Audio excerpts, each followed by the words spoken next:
Hello class 10 student, welcome to Study Line Education, and today we are going to cover our English chapter 2 which is called Nelson Mandela Long Walk to Freedom। तो इसे लिखा है Nelson Rohilla Mandela ने।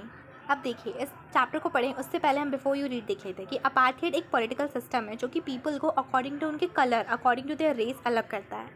क्या आप बता सकते हैं कि इनमें कहाँ कहाँ पे पॉलिटिकल सिस्टम में ये चीज़ एग्जिस्ट करती थी?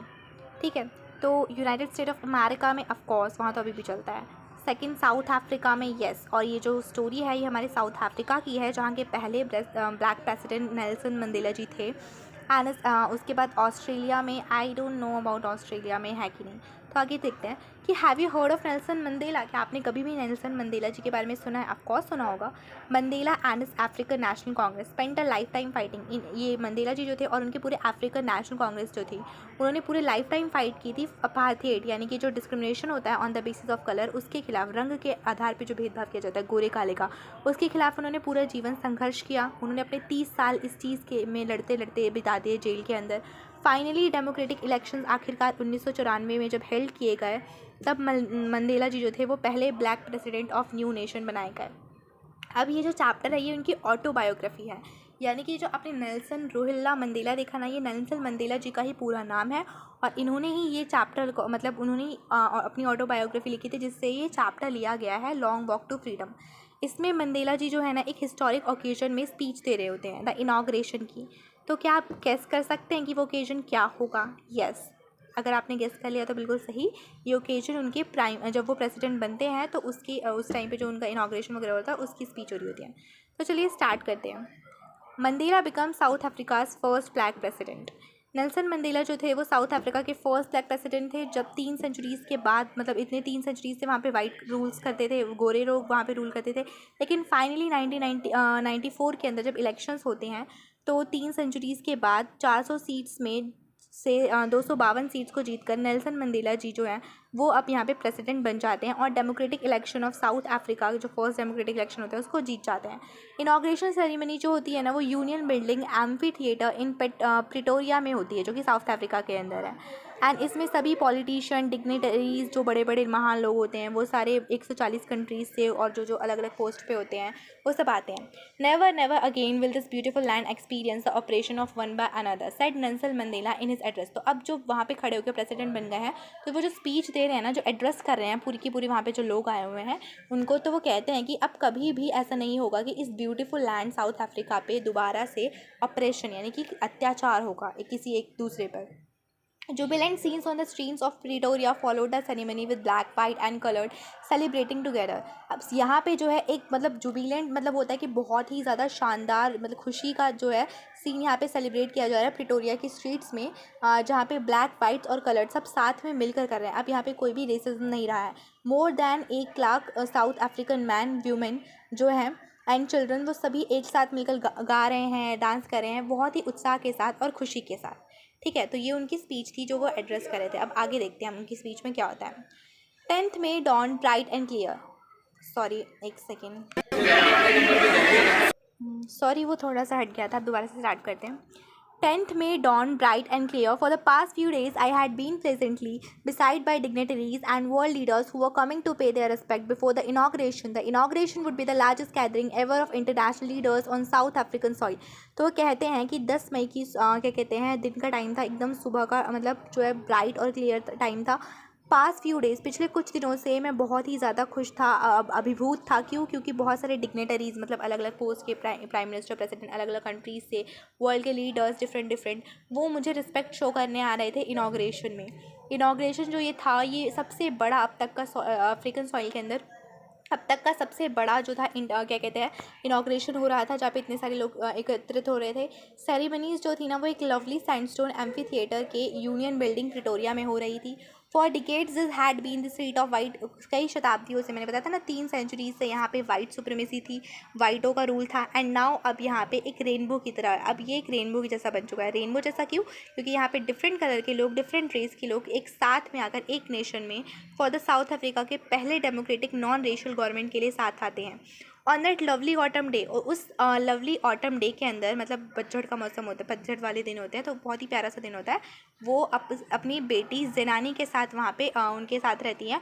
ऑन द पोडियम में mister de Klerk was first sworn in as second deputy president. और वो जो वहाँ पे पोडियम होता है ना, मतलब पूरा जो ऑडिटोरियम का हॉल होता है, वहाँ पे डी क्लर्क भी होते हैं, उनके साथ जो पहले सेकंड डिप्यूटी प्रेसिडेंट होते हैं वो भी अपनी शपथ ग्रहण कर रहे होते हैं।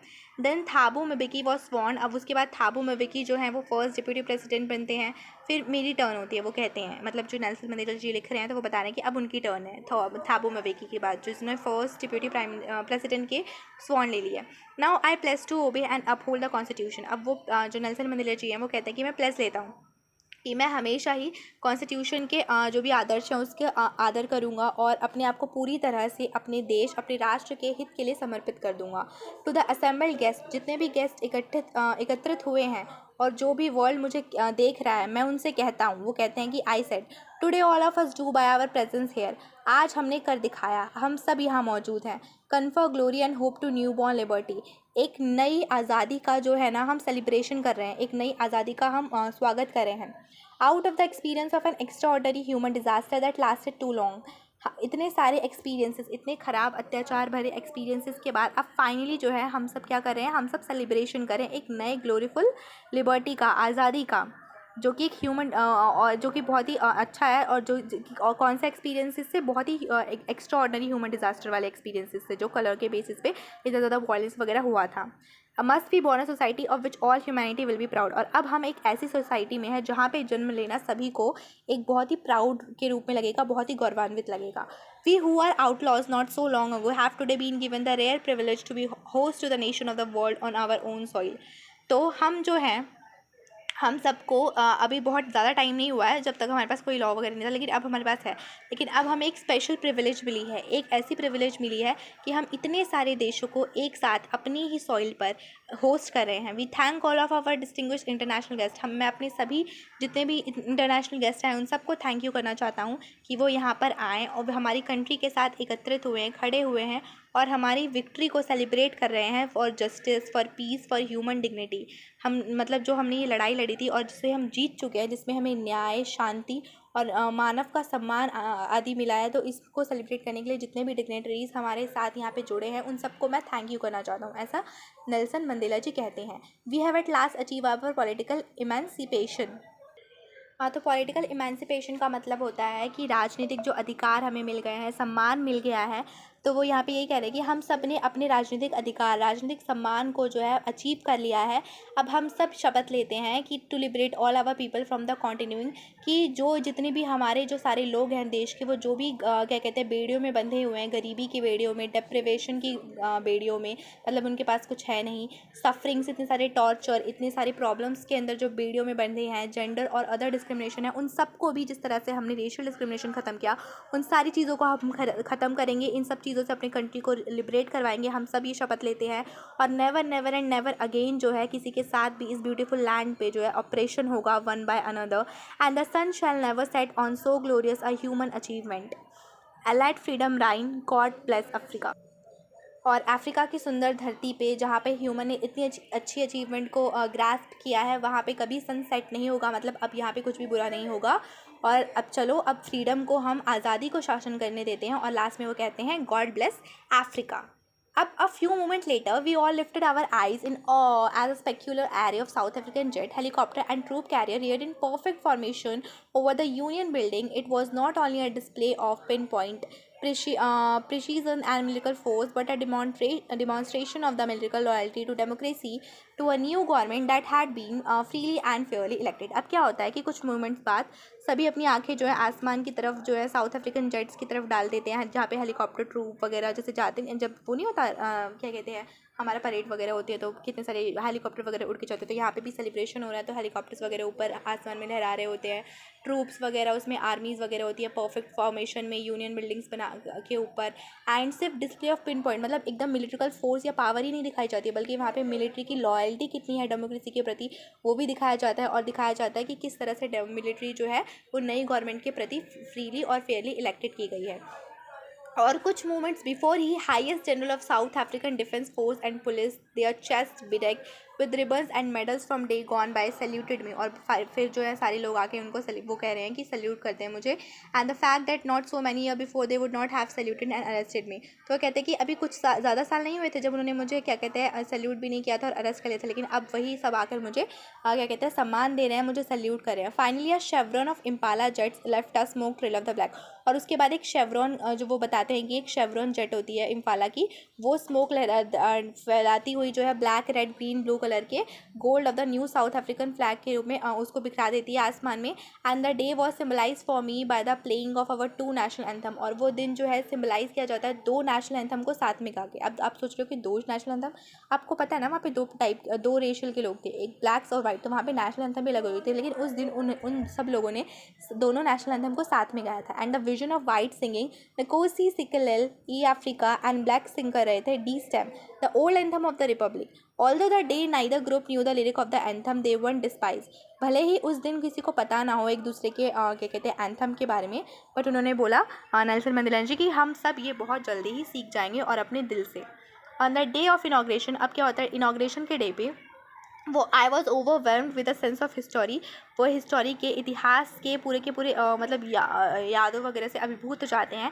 In the first decade of the 20th century के फर्स्ट डिकेड में a few years after the bitter Anglo war, अभी कुछ साल पहले ही जो है एंजेलो बोयर वॉर होता है। And before my own birth white skin people of south Africa patch of their differences and erected a system of racial dominance फैला लेते हैं against the dark skin people of their own land. And the structure they created from the basis of one of the harshest, मतलब सबसे ज़्यादा कठोर structure होता है यहाँ पे रेशियल डिस्क्रिमिनेशन का, बहुत ही ज़्यादा अमानवीय होता है, बहुत टॉर्चर किया जाता है लोगों को, सोसाइटीज़ को। And now in the last decade of the 20th century, लेकिन अब नेल्सन मंडेला जी कह रहे हैं कि जब हम 20th सेंचुरी के लास्ट डिकेड में आ चुके हैं और मेरा भी 8वां डिकेड चल रहा है as a man, that system had been overturn for ever and replace by. तो ये सिस्टम जो है ओवरटर्न हो चुका है फॉर एवर के लिए और अब एक ऐसे सिस्टम से रिप्लेस हुआ है जिसके अंदर राइट्स हैं and freedom of all people है, चाहे उनका कलर कोई भी हो, regardless of the colour of their skin.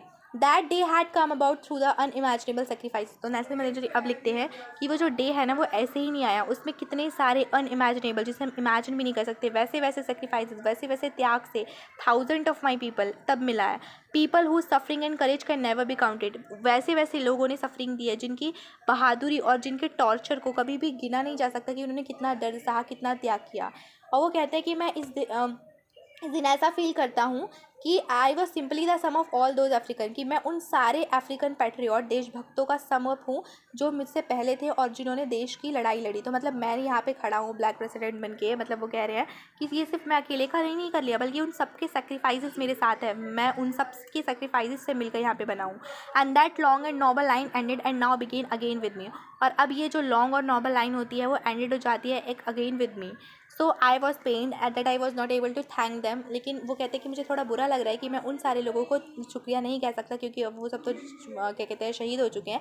And they were not able to see what they sacrifices had wrought, और वो ये भी नहीं देख सकते कि उनका त्याग से हमें कितना अच्छा परिणाम मिला है। सो इस ये सब सोचकर उनको थोड़ा दुख लग रहा है।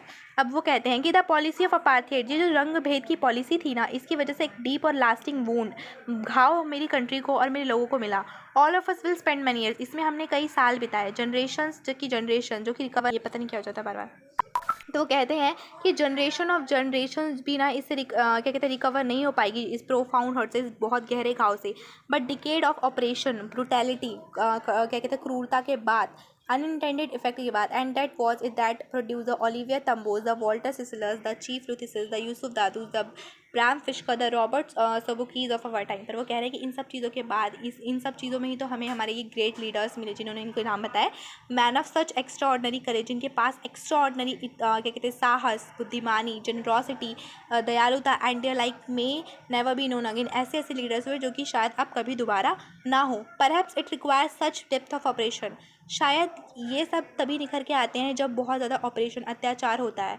इतनी ऐसे करेक्टर बनाने के लिए शायद हमें बहुत ज़्यादा ऑपरेशन वगैरह बहुत दर्द सफ़र करना पड़ता है, सहना पड़ता है। My country is rich in the minerals, अब वो कहते हैं कि मेरी कंट्री में बहुत ज़्यादा मिनरल्स है, वो बहुत रिच है, इसमें जेम्स है इसकी मिट्टी के अंदर।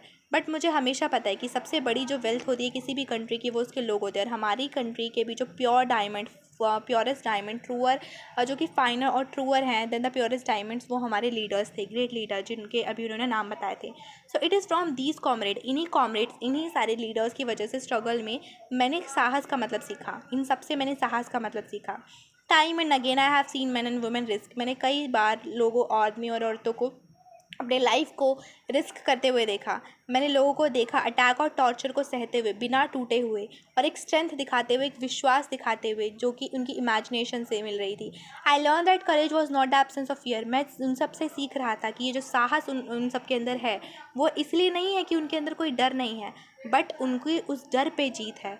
क्या लाइन बोली उन्होंने कि डर सबके अंदर ही होता है, ऐसा नहीं होता कि एब्सेंस ऑफ फियर हो जाए, क्योंकि इमोशंस तो होते ही हैं ना, बट यहाँ पे हमें करेज उनके ही अंदर होता है जो कि उस पर जीत पा लेते हैं। And the brave man is not he who does not feel afraid, और यहाँ पे नेल्सन मंडेला जी कहते हैं कि वो ब्रेव मैन वो नहीं है जो कि अफ्रेड फील करता है, बट वो है जो कि इस डर को जीत लेता है। No one is born hating another person because of the colour of his skin और हिज बैकग्राउंड और his religion, people must learn to hate. वो कहते हैं कि कोई भी ना किसी से नफरत करते हुए पैदा नहीं होता, किसी के कलर के बेसिस पे, उसके बैकग्राउंड के बेसिस पे या उसके धर्म के बेसिस पे, बल्कि उनको सिखाया जाता है हेट करना, किस तरह से हेट करना। तो अगर हेट करना सिखाया जा सकता है तो प्यार करना भी तो सिखाया जा सकता है। लेकिन फिर भी प्यार तो अपने आप आता है, नेचुरल। हेट नेचुरल नहीं है बट प्यार नेचुरल है जो कि अपने आप आ जाता है, जिसे सिखाने की भी ज़रूरत नहीं पड़ती, जो कि ह्यूमन हार्ट अपने आप समझ लेता है naturally. Even in the grimmest times in prison, तो वो कहते हैं कि इवन जब बहुत ज़्यादा दुखी टाइम था, एकदम अंधकार वाला टाइम था जेल के अंदर, जब मेरे सारे के सारे लीडर्स, मेरे जो देशभक्त थे और हम सबको एकदम लिमिट से बाहर, जो जिसे सहा नहीं जा सकता वैसे क्या कहते हैं इनह्यूमन ट्रीटमेंट के अंदर पुश कर दिया गया था, फिर भी वहाँ से मुझे गार्ड्स के अंदर कुछ ना कुछ ह्यूमैनिटी की नज़र आती थी। उनके अंदर जो क्या कहते हैं ह्यूमैनिटी, मानवता की झलक दिखाई देती थी। पर जिस भले ही एक सेकंड के लिए दिखाई दे, पर दिखाई देती थी उन ब्रूटल ट्रूप्स के अंदर भी। But it was enough to reassure me and keep me going. लेकिन ये एक सेकंड का भी जो था ना झलक, वो मेरे लिए काफ़ी था मुझे और आगे बढ़ाने के लिए और मुझे हिम्मत देने के लिए। And man's goodness is a flame that can be hidden but never extinguished. और ये थॉट मुझे बहुत अच्छा लगता है कि आदमी की अच्छाई ना एक जोत की तरह है जो कि छुप तो सकती है बट नेवर एक्सटिंग्विश्ड, कभी भी ख़त्म नहीं हो सकती। आपको पता है ना, flame is a latent heat होती है जो कि क्या कहते हैं छुपी होती है बट ख़त्म नहीं हो सकती।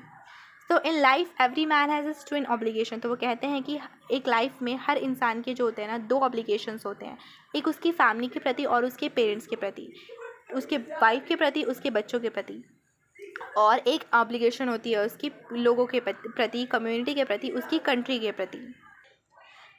इन a civil and humane society, वो कहते हैं कि एक सभ्य और मानवीय सोसाइटी के अंदर हर इंसान को अपने सारे ऑब्लिगेशंस को पूरे करने होते हैं अपनी एबिलिटीज़ और इंक्लिनेशन के अनुसार। बट एक कंट्री जैसे कि साउथ अफ्रीका, जहाँ पे एक मैन के लिए जन्म लेना and colour to fulfil both of these obligation, जहाँ पे मतलब इट वाज ऑलमोस्ट इम्पॉसिबल, जो कि मतलब एक डिफरेंट कलर में पैदा हो गया और साउथ अफ्रीका के अंदर, तो वहाँ पे उसके लिए ये दोनों चीज़ें क्या कहते हैं एक साथ निभाना बहुत मुश्किल था। साउथ अफ्रीका में a man of colour who attempted to live as a human being was punished. मतलब कि साउथ अफ्रीका में ऐसा होता था कि जो लोग कलर से यहाँ पे मतलब है जो लोग थोड़े डार्क कलर्स वाले, ब्लैक कलर वाले थे, तो अगर वो जीने की कोशिश करेंगे तो उनको पनिश किया जाता था और आइसोलेट कर दिया जाता था। साउथ अफ्रीका में एक मैन जो कि अपनी ड्यूटी पूरी करने की कोशिश करता था, ripped from his family and his home and was forced to form a life apart, a twilight existence of secrecy and rebellion, उसको एक रिबेलियन, बागी वगैरह के रूप में करार दिया जाता था। I did not no in the beginning choose to place my people above my family. शुरुआत में तो मैंने अपनी फैमिली से ऊपर अपनी कंट्री को देखना या लोगों को देखना नहीं शुरू किया, पर जब धीरे धीरे मैं सर्व करता गया मेरे पीपल को, तो मैं अपनी obligation as a son, as a brother, father और हस्बैंड को भूलता गया और उनकी ऑब्लिगेशंस की तरफ ज़्यादा बढ़ता गया। यहाँ पे नेल्सन मंडेला जी कह रहे हैं कि उनकी जो रिस्पॉन्सिबिलिटी थी एक कंट्री के प्रति, कंट्री के लोगों के प्रति और दूसरी अपनी फैमिली के प्रति थी, पर जैसे धीरे धीरे वो लोग कंट्री के प्रति काम करते गए या कंट्री के लोगों के प्रति, तो फिर वहाँ से उनका ध्यान हटता गया अपनी फैमिली से, क्योंकि वो टाइम नहीं दे पा रहे थे। I was not born with a hunger to be free. वो कह रहे हैं कि मैं ऐसी भूख के साथ नहीं जन्मा जो कि पैदा हुई थी, बस मैं जब पैदा हुआ था तो मैंने तभी सोच लिया था कि नहीं, मुझे क्या कहते हैं आज़ादी लेनी है वगैरह वगैरह। आई वॉज बोर्न फ्री, मैं जब पैदा हुआ था मैं फ्री हुआ था, चाहे मैं कुछ जो भी करना चाहूँ उसमें फ्री हुआ था। Free to run in the field, मेरी मम्मी के चार घर के पास जितने भी बागान थे उनमें मैं खेलने कूदने के लिए फ्री था, स्विम करने के लिए पानी की स्वच्छ धाराओं में फ्री था, रोस्ट मीलीज खाने के लिए फ्री था, broad of slow moving bulls की सवारी करने के लिए फ्री था। जब तक मैं अपने फादर और उनके कस्टम्स वगैरह को अपने ट्राइब में अवॉइड करता था तब तक। I was not troubled by the laws of man और गॉड, मुझे कोई भी प्रॉब्लम नहीं थी जो मानव ने लॉज बनाए थे या फिर गॉड ने।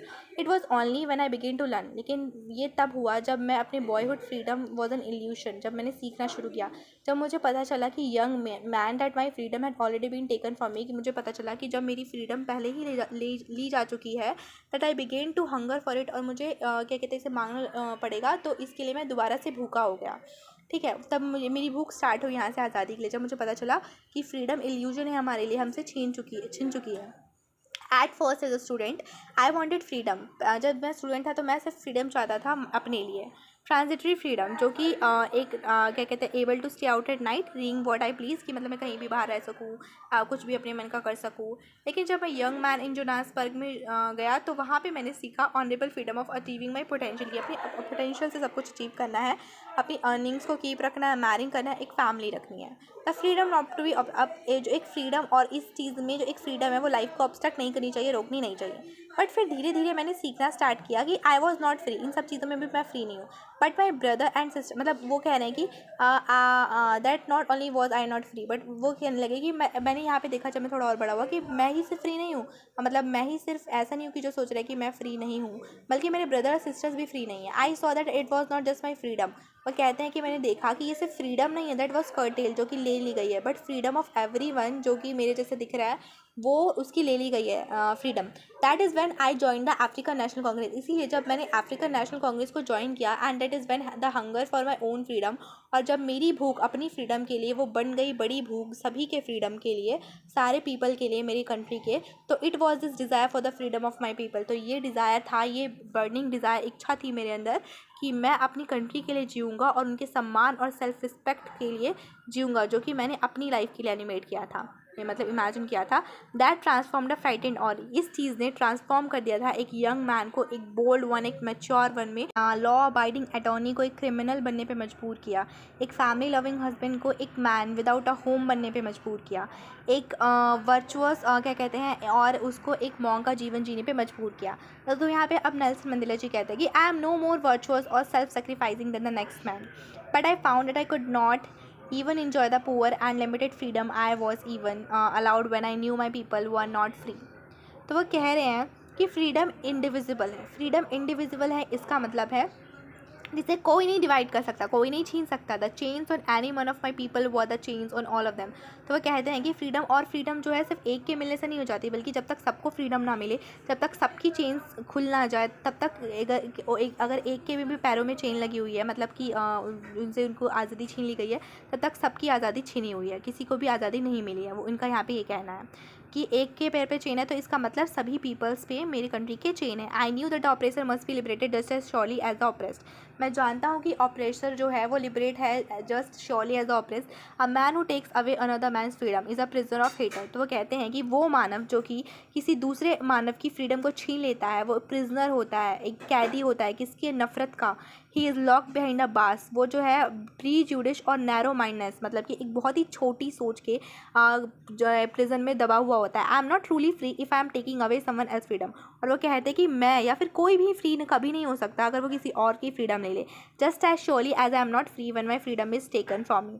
जैसा कि वो कह रहे हैं कि जैसा कि तब था जब मेरी फ्रीडम ले ली गई थी, तब मैं फ्री नहीं था, but the oppressed and oppressor alike are robbed for of their humanity. लेकिन जो ऑपरेस्ड या फिर ऑपरेसर होते हैं ना, वो ह्यूमैनिटी को भी रॉब कर चुके होते हैं। वो टॉर्चर करने में ये भी भूल जाते हैं कि ह्यूमैनिटी से हमें काम करना है, हमारे अंदर मानवता है, वो उनकी ह्यूमैनिटी भी छिन जाती है, चुरा ली जाती है उनके इनह्यूमन बिहेवियर की वजह से या फिर उनकी नैरो माइंडनेस की वजह से। तो आई होप आपको ये चैप्टर क्लियर हो गया होगा। अगर आपको ये वीडियो अच्छा लगा हो तो please do share, like and subscribe, and thank you very much. Have a nice day.